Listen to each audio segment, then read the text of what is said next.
Hoy toca el capítulo 3 de la novela española desde 1939 hasta 1975. Disculpad las toses y la carraspera y la voz, pero estoy resfriada. Sigue siendo el mismo resfriado que tenía antes de que dejáramos de vernos. En fin, ya se me pasará. Bien, nos habíamos quedado en los años 40, ¿vale? Y empezamos ahora la década de los 50. Ya adelantamos que en la década de los 50 va a haber una cierta apertura de la dictadura, que se firma los pactos de Madrid en 1953 con Estados Unidos, que va a ayudar económicamente a España, que va a apoyar su admisión en las Naciones Unidas, y a cambio el gobierno de Franco pues permitió la instalación de las bases militares en territorio español.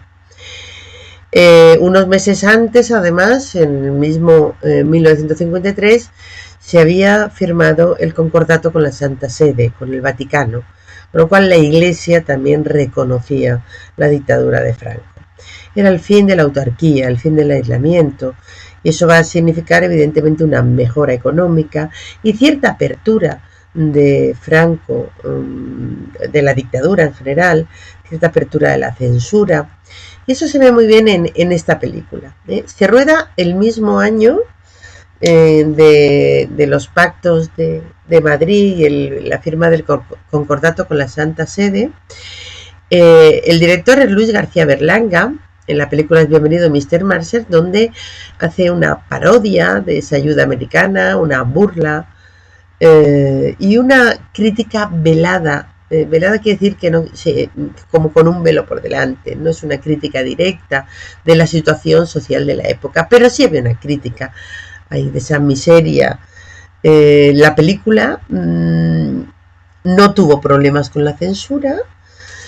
Por un lado porque la crítica evidentemente no era directa, y por otro porque la dictadura también quería dar la imagen de que se podía tolerar ciertas críticas de la situación. Fue un éxito de público inmenso. Además tuvo un éxito también en el extranjero, fue premiada en el Festival de Cannes como mejor comedia y mejor guión. Los guionistas eran el propio director, Berlanga, Juan Antonio Bardem, que es el tío del Bardem que ahora trabaja en Hollywood, y Miguel Miura, del que ya hablamos en el teatro, ¿no? Muestra un poco esa nueva situación. Yo creo que ya os envié un fragmento de la película que muestra a un pueblo castellano. Se rodó en Guadalís de la Sierra. El pueblo, la película se llama Villar del Río, donde deciden congraciarse con los americanos para recibir esa ayuda que va a llegar. Entonces, como ellos consideran que lo que los americanos conocen de España es Andalucía, los trajes de flamenca, etcétera, pues se disfrazan de pueblo andaluz. Y es muy curioso cómo van haciendo una lista, vecino por vecino, de qué cosas le van a pedir a los americanos. Creen que los americanos son una especie de los Reyes Magos, ¿no? Y ahí, en esa lista y en esos sueños de esa gente del pueblo, vemos las carencias de la gente de la España de ese momento. Cuando llegan los americanos, pasan de largo y pues todos los sueños se quedan en nada, absolutamente en nada. Era una crítica velada también a ese plan Marshall de los Estados Unidos. En el Festival de Cannes, en el jurado había un norteamericano que protestó, y al final Franco censuró una imagen en la cual una banderita de papel de los Estados Unidos se tiraba a una acequia y se hundía ahí.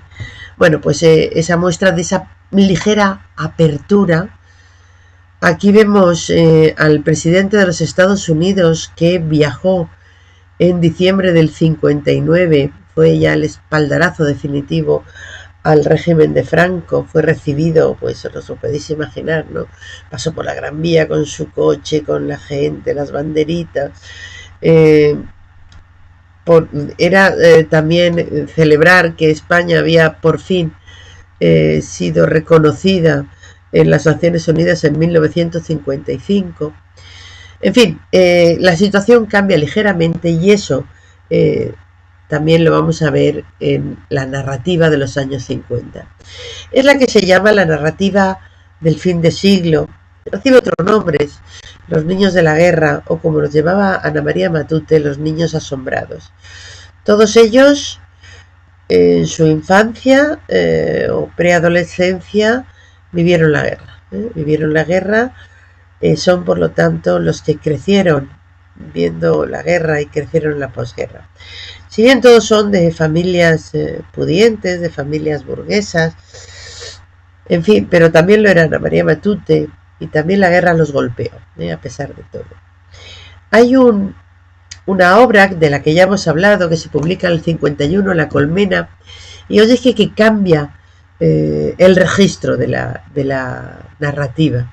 La Colmena recoge el realismo y va a dar paso, va a servir de modelo a la novela social. Por un lado cambia el estilo y por otro lado cambia el tema. El estilo va a ser un enfoque realista y el contenido va a ser social. Los relatos que se van a escribir en este momento van a recoger el testimonio de las clases más desfavorecidas. Los que van a aparecer como protagonistas son los obreros, la gente que sufre las injusticias, la explotación, la gente que sufre también, está sufriendo las consecuencias de esa guerra, la miseria, aunque casi nunca se hace una alusión directa a la guerra.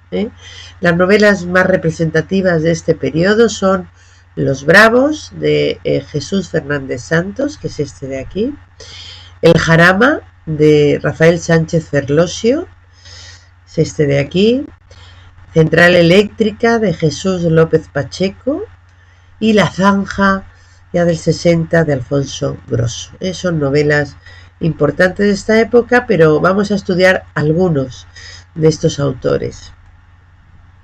Y primero vamos a ver las características de todas estas novelas. Es importante. En primer lugar, el compromiso ético frente a la realidad. Para estos autores consideran que tenían una obligación, un compromiso con la sociedad, y era mostrar lo que no salía en los periódicos, porque en los periódicos de la dictadura lo que salía era lo triunfalista, ¿no? Pero no salía la situación de las clases desfavorecidas, no salía nada que pudiera afear a esa España de la dictadura. Estos autores consideran también que la literatura era un instrumento para cambiar el mundo. Mostrar lo que estaba pasando era una forma de que los lectores tomaran conciencia de la injusticia y se rebelaran contra ella. Y ahí, en esa visión de la literatura como instrumento para cambiar el mundo, recogen la influencia del filósofo francés Jean-Paul Sartre. ¿Vale? Filósofo, no me pongáis, como ponían el año pasado, que este es uno de los autores de esta generación, ni muchísimo menos. Es un filósofo del existencialismo y que afirmaba que la literatura y el arte en general tenía que ser una herramienta para cambiar el mundo. Recogen esa influencia y están convencidos de que eso es así. También recogen la influencia de la literatura clásica española, del realismo y el naturalismo. El realismo que viene desde muy antiguo. Recordad que la Celestina, recordad el Lazarillo, y luego el realismo y el naturalismo del 19, Pérez Galdós, del que ahora se celebra el centenario de su muerte. Y también de lo único que ha quedado de todos los experimentos anteriores a la guerra, el realismo de Baroja, ese realismo crudo que ya conocemos porque lo hemos leído, y también recogen el objetivismo francés, luego lo vamos a explicar. En Francia se produce un movimiento nuevo literario que se llama Le Nouveau Roman, la nueva novela, que se va a caracterizar por el objetivismo. Luego lo vemos cuando hablemos del Jarama. Y también de otro movimiento literario y cinematográfico que es el neorrealismo italiano, el nuevo realismo. Ese movimiento se refleja en el cine, también en la literatura, pero muchas de estas películas llegan a España a veces censuradas, ¿no? Y tenemos La Terra Trema de Luchino Visconti o Bellissima de Cesare Sabatini, y tiene las mismas características que tiene la novela. Se fija en la gente trabajadora, en la gente que sufre las injusticias, la gente pobre. Tenemos aquí Roma città aperta de Rossellini, o Il ladri di biciclette, el ladrón de bicicletas de Vittorio De Sica. Si vemos un fotograma de esta última película, El ladrón de bicicletas, pues vemos quiénes son los protagonistas. En este caso es un pobre hombre que necesita para trabajar su bicicleta y se la roban, y durante todo un día va buscando esa bicicleta acompañado de su hijo, y son gente pues para los cuales la pérdida de esa bicicleta supone no poder trabajar, y ya de por sí tienen una situación económica complicada. Tenemos también Arroz Amargo, curioso, este es el cartel italiano, Riso Amaro, Riso es arroz, y aquí este es el cartel español donde bueno, se han hecho algunas variaciones en la figura de Silvana Mangano, que era una actriz de esas italianas pechugonas.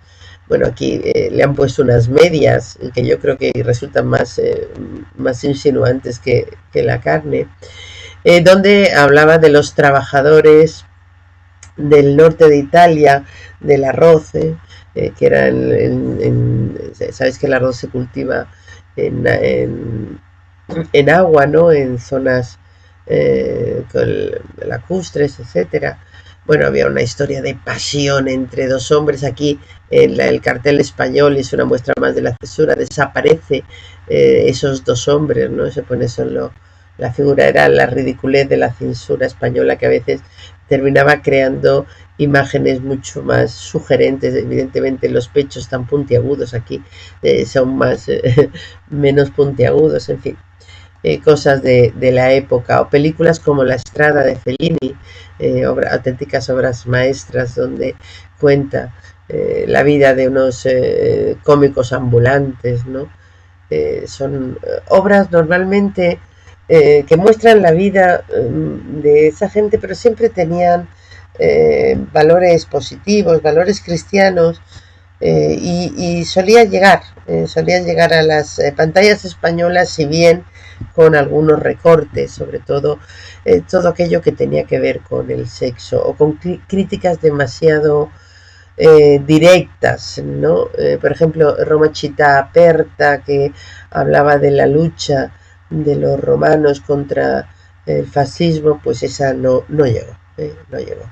Bien, todo esto que hemos visto en películas, porque es mucho más vistoso, también hay una serie de novelas que se traducen y que sí llegan. Además, estamos viendo las características, la temática. La temática de estas novelas es la situación de España tras la guerra. Lo que nos muestran es la pobreza, el hambre, el chabolismo, la emigración a las ciudades y el desarraigo que eso supone, la alienación de los trabajadores, el mundo rural, empobrecido. Y en contraste con esos temas suelen aparecer a veces la burguesía, ¿no? Que contrasta con esas situaciones, con su frivolidad, con sus fiestas, etc. Lo que no suele aparecer nunca es la guerra directamente, excepto, y ya lo sabemos, en una autora que es Ana María Matute. El narrador no es en todo es un narrador objetivo. Eso es lo que aprenden del objetivismo francés. Es decir, un narrador que va contando las cosas sin intervenir, sin meterse siquiera en la mente de los personajes, que va contando las cosas como si nos estuviera contando una película, va, hace esto, hace lo otro, solo lo vemos, nos lo muestra, pero no sabemos qué es lo que piensan los personajes, solo sabemos lo que hacen y lo que dicen. Por lo tanto, el lector de alguna forma tiene que poner eso que falta, meterse en la mente de los personajes y pensar qué es lo que piensan, qué es lo que sienten, ¿no? Los personajes tipo o colectivos, es decir, el obrero explotado o personajes colectivos, ¿no? Una serie de jóvenes que muestran su situación, o ya vimos el personaje colectivo de La Colmena, donde creo que son 100 y pico personajes, ¿no?, que se van moviendo a lo largo de la novela y se van entrecruzando sus vidas.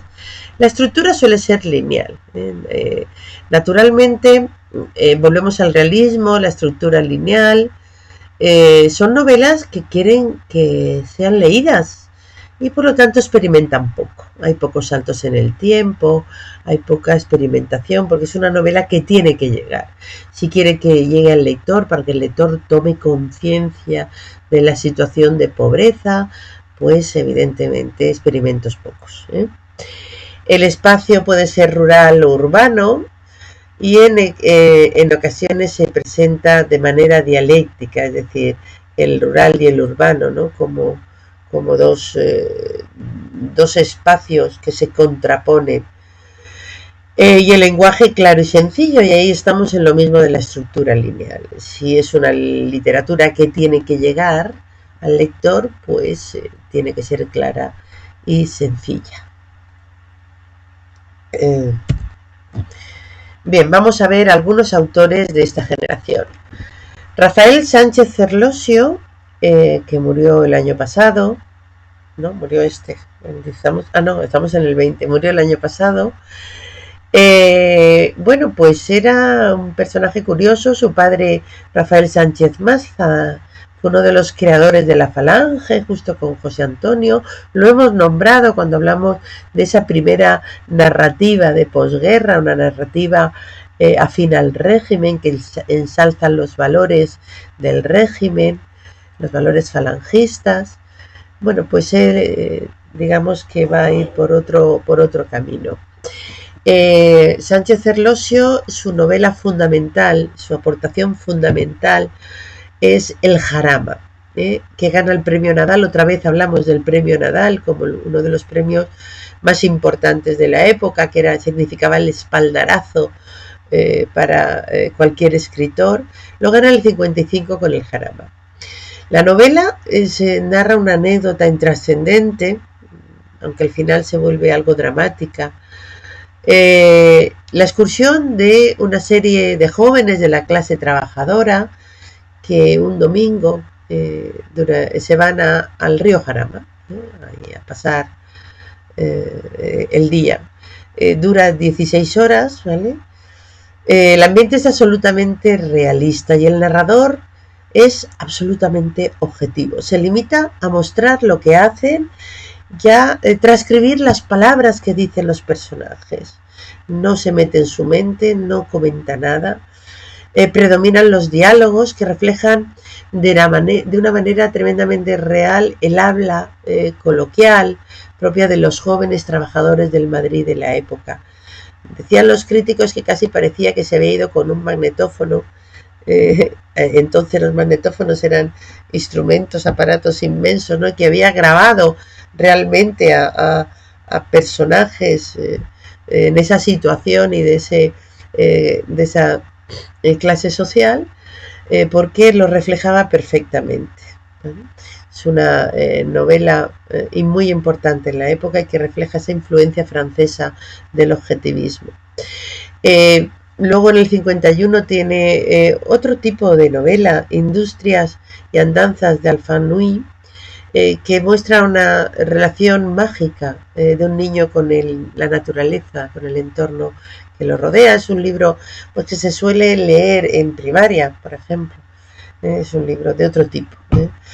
También tiene una importante obra ensayística, muy crítica y de temas muy variados, tanto políticos, literarios, sociales, y otro tipo de novelas. Como veis, su trayectoria vital es larga y también lo es su trayectoria literaria. Tenemos Las Semanas del Jardín del 74, Vendrán más años malos y nos harán más ciegos del 93, o Sobre la guerra. ¿Vale? En este caso son obras ensayísticas. Últimamente se dedicó más al ensayo que a la narrativa. Es un escritor importante. Tenemos a Ignacio Aldecoa. Destacan fundamentalmente sus cuentos y sus historias breves, de trama tremendamente condensada, densa.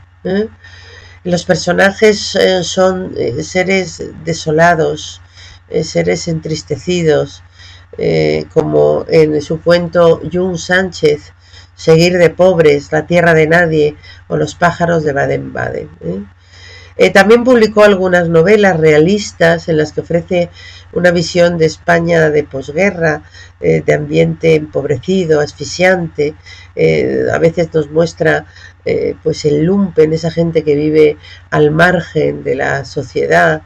Entre esas novelas está El fulgor y la sangre, del 54, que entra dentro de esas novelas de los 50 realistas y que fue premio Planeta, o Con el viento solano, también del 56. Son esas novelas realistas típicas de esta generación. Veis que en ambos aparece la Guardia Civil, la Guardia Civil que perseguía a esos marginados que aparecen en esas novelas.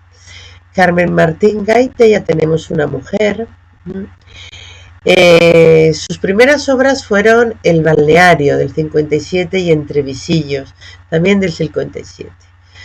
Esta última es quizá la novela más característica de esta generación que estamos viendo, de esas características. Es una novela realista y crítica, pero es más intimista que las novelas de los autores que hemos visto ahora.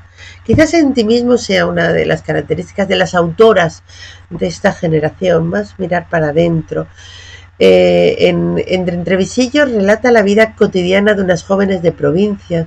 La vida de provincias va a aparecer mucho en estas novelas, esa vida aburrida, esa vida que casi es un escaparate donde la gente mira y critica, donde las críticas se está mucho más pendiente de las críticas de la sociedad, de la gente, que en las grandes capitales, donde todo el mundo es más desconocido, ¿no? Todo las capitales de provincia y en general en las ciudades pequeñas, todo el mundo está más pendiente de todo el mundo, por lo tanto la crítica pesa muchísimo más, ¿no? Pues esas jóvenes de provincias que viven sin futuro, sin expectativas más allá de la boda, el casarse, un ambiente monótono donde todos los días hacen lo mismo, el paseo, la ida al cine, el aburrimiento de esas muchachas, y de pronto aparece un personaje de fuera, un profesor de alemán, aparece en el instituto. Y bueno, hay ahí una especie de pequeño seísmo, de pequeño terremoto en esas vidas. Ese profesor va a chocar con ese mundo conformista de la ciudad, y eso va a desarrollar una serie de acciones de esas muchachas. Es una novela que teníamos ahí en mente, quizá para añadirla también a las lecturas de segundo de bachillerato. Bien, el resto de su obra evoluciona evidentemente con las tendencias que se van añadiendo en las décadas siguientes.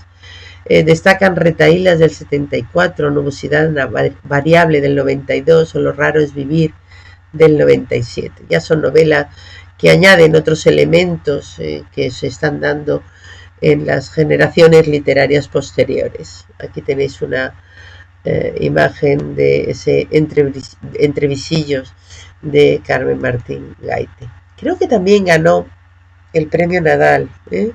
Exactamente, aquí lo pone, en el 57 gana el premio Nadal. Y ya os digo que fue un premio importantísimo. También tiene una importante obra ensayística, la que destaca los usos amorosos de la posguerra española. Ya es del 87, pero ella hace un análisis de toda esa educación que recibían las mujeres y también los hombres, que tiene que ver con las relaciones hombre-mujer en la época de la posguerra. Habla de esa educación que a través de la sección femenina y de la iglesia recibía la mujer para casarse. Es una obra curiosísima y de hecho era una obra que antes se leía en bachillerato, segundo de bachillerato. Había la obligación también de leer una obra ensayística y se solía leer esta obra. Ella tiene una anterior que son los usos amorosos en el siglo XVIII. También interesante cómo se relacionaba la gente, los chicos y las chicas, los hombres y las mujeres en el siglo XVIII, y esta es francamente curiosa. Yo la leí y me sirvió mucho pues para entender la relación que podían haber tenido mis padres, por ejemplo, ¿no? O mis tíos, cómo se conocían, cómo se relacionaban, etcétera. Es una obra muy, muy interesante. Y tenemos aquí a nuestra Ana María Matute, conocemos mucho de ella, sabemos mucho, la vamos a ver muy por encima. Destaca en sus obras la mirada infantil y adolescente hacia el mundo que los rodea, ese mundo de los adultos, lleno de sinsentidos, lleno de hipocresía muchas veces. Y muchos de sus temas ya sabéis que es el paso a ese mundo, el doloroso paso de la infancia al mundo de los adultos. Sus narraciones suelen tener un gran lirismo, son menos duras que las narraciones de sus compañeros, pero es ese gran lirismo nos va adentrando en un realismo duro y exacerbado. Recordad la novela que leísteis, La vida de Manuel, lo duro, es decir, que matan a su padre putativo, ¿no? Que envenenan el pozo, que a su madre la rapan. Es decir, con mucho lirismo, con mucha metáfora, con mucho paisaje, con mucha visión infantil, pero nos adentra en una realidad tremendamente dura. Luego os hablaré de una novela, no adelanto nada. Bueno, son muy notables también sus cuentos, no solamente los cuentos infantiles, que sabéis que empezó a escribir para su hijo, sino los cuentos no infantiles, donde son también tremendamente duros, muy duros. Entre sus obras destacamos Pequeño Teatro, del 54, que sabéis que es una novela que escribe muy jovencita, siendo una adolescente, y Primera Memoria, del 59, que es una novela que conocéis perfectamente. Sabéis que ella sufre una depresión y que tiene un abandono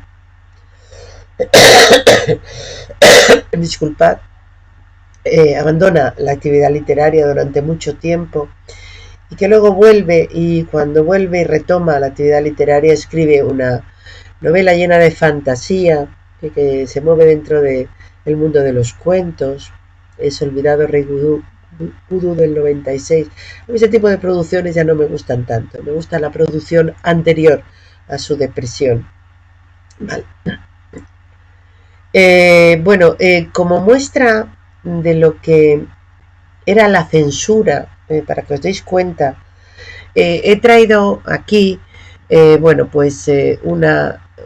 el informe o fragmentos del informe de censura sobre una de sus novelas. Ella presenta un libro al premio Nadal que se llama Luciérnaga, sin las letras, viene luego, y queda finalista del premio Nadal el 49. Los finalistas también se publicaban. Sin embargo, la censura no dejó que esa novela se publicara, ¿vale? Es una novela que yo no había leído, la he leído hace muy poco y es de una dureza de verdad increíble. Es una niña, una adolescente, y cómo conoce la guerra. Ella pertenece a una familia pudiente, una familia burguesa de Barcelona, Su padre en los primeros momentos se lo llevan, en este caso se lo llevan los republicanos, ¿no? Los que están defendiendo el mando, y lo matan. Y bueno, cómo ella conoce la guerra, cómo conoce a los otros, a los enemigos, a los que serían en teoría los enemigos de su estatus social, cómo conoce la dureza de la guerra. Bueno, es una novela que a mí me ha impresionado muchísimo, muchísimo. Es más lineal que la novela que habéis leído, Primera Memoria. Pero bueno, esta novela, lo que dice, he entresacado algunos fragmentos del censor. El censor, desde luego, no sé, es anónimo, no se sabe quién era, pero sabía de literatura y sabía escribir bastante bien. Dice: novela de gran valor literario, de género realista o más bien tremendista, demoledora de la fe y la esperanza humanas. El tema palpitante de la juventud, casi adolescencia, en los duros años de nuestro movimiento. El movimiento era el movimiento del franquismo.